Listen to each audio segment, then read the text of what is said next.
All right, Rick, talking these rookie quarterbacks. We're going to start at the top. C.J. Stroud, Coleridge, Bernard, Stroud the fourth, as he will now be known henceforth. He keeps getting better. I'm not going to go through every single thing he did because that'd be another 2-hour podcast. It looked like he was playing 7-on-7. The Steelers defense wasn't even out there, so 7-on-0.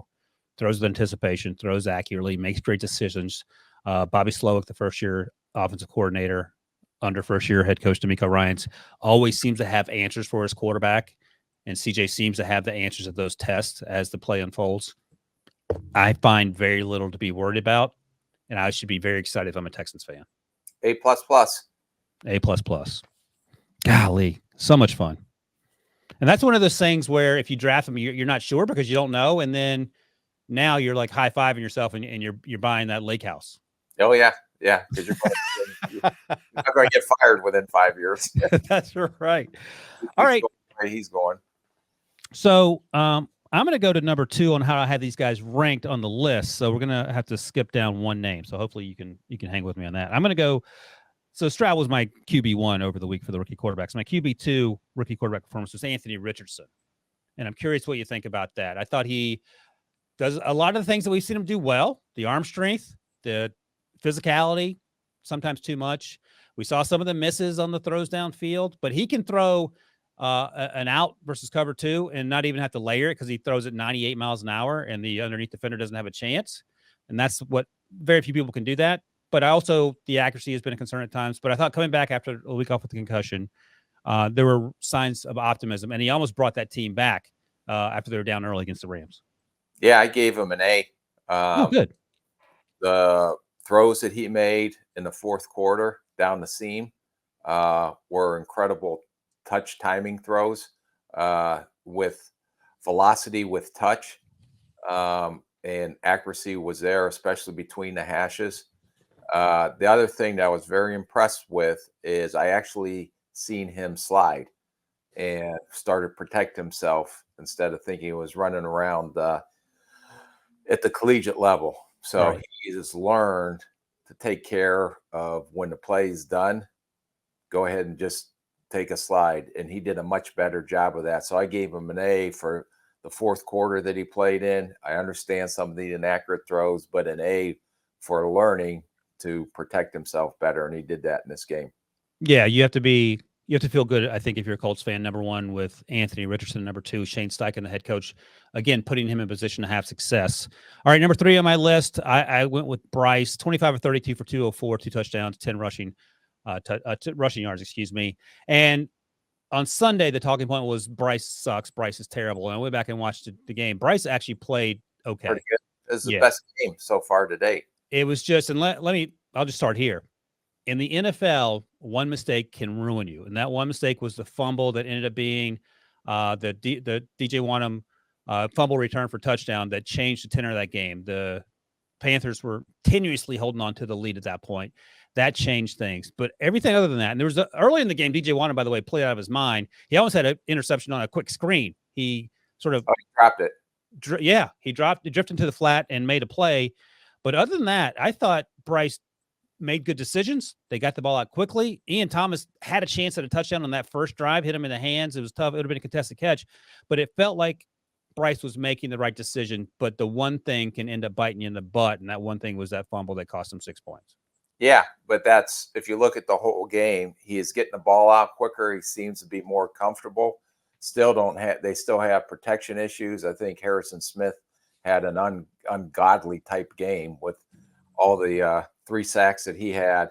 The one thing that Bryce has to learn is what you're referring to, this ball security. He had the fumble that DJ Wanham picked up that you mentioned that was returned. And if you go back to the New Orleans game, right before the half, they were in field goal range. He got sacked and fumbled. That cost them 3 points, and that was the difference in that game as well. So biggest thing that he has to learn, especially for a smaller quarterback, is that ball security is critical. And that's something that I think that they will put a point of emphasis on, because the ball security cost them 2 games.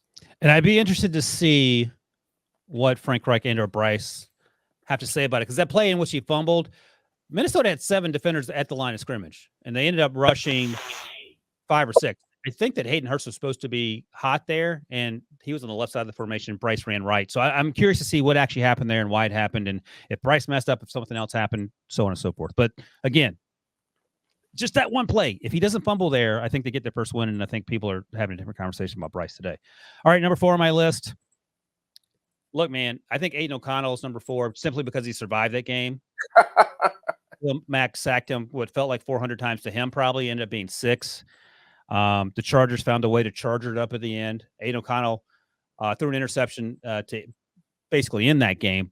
But I thought, given the circumstances, which were very trying in terms of the pass protection, he did okay. He didn't look like he did in the preseason, but it was a large ask, and he survived. I don't know if I could say much more than that.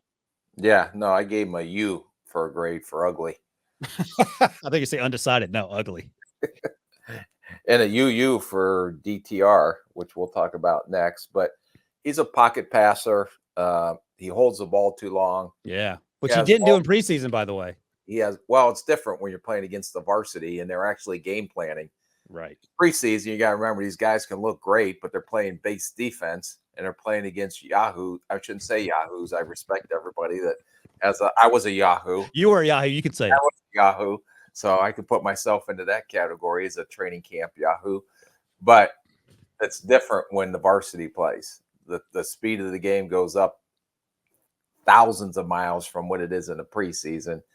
Things are happening everywhere. He did get some nice throws in there, but you can't throw that interception. And why you're taking a non-athletic quarterback and rolling him to the right was beyond me. And he stared down the receiver, and that was an easy pick that cost him the game, probably that pick. Yeah. But that was a good learning experience for him. But ball security issues for him was a major concern when he's standing in the pocket. And you got to get the ball out. Yeah. You're not standing at Purdue waiting for Charlie Jones to come open. You have to get the ball out. And I think other thing is, if he's going to have success in the NFL, he's got to be a rhythm, timing, get the ball out, anticipatory thrower. And a couple of his throws, especially the Devontae Adams, were behind him. Yeah. You can't throw behind a receiver. You got to throw the receiver open. That's how he's going to have success. And I was disappointed in his accuracy as well on some throws that should have been completed. Yeah, that's a good point because, as you mentioned, preseason is a whole different animal, and he was throwing with a ton of anticipation and throwing guys open on the break. And a couple of times in this game over the weekend, Devontae Adams would be running a dig route, and he would hit him in the second window behind him instead of the first window off the break. And those are the things that where you feel like the game's probably moving too fast for you. And fair enough. Like, he didn't think he was going to be playing at this point in the game, but this season, but they didn't have a choice. All right. And then Dorian-Thompson, our Hall of Fame player from the preseason, I don't know why they're calling 36 pass plays. I know they were down, but at some point you got to realize this is too much for him in this moment. And very rarely did he have his feet set, it felt like. He made a ton of bad decisions. He threw late consistently, like not just a tick late. We're talking 10, 15 ticks late, it felt like, watching in real time. And this is just one that you have to forget about and move on and hope that Deshaun Watson's healthy, because I don't think you can roll forward with this, at least to put him in the situations that he was put in on Sunday. Especially without Chubb in the backfield. Yeah.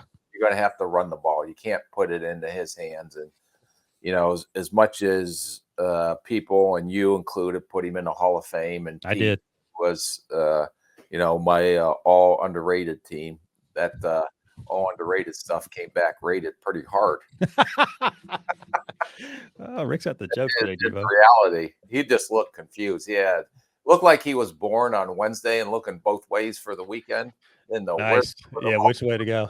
And again, like Aidan, it's not necessarily his fault. You would like to have seen something a little more competitive. That defense, by the way, Jim Schwartz, the defensive coordinator, should be the defensive player of the year right now, the leading candidate. He's done a great job for them. They got a lot of dudes as well, no doubt about it.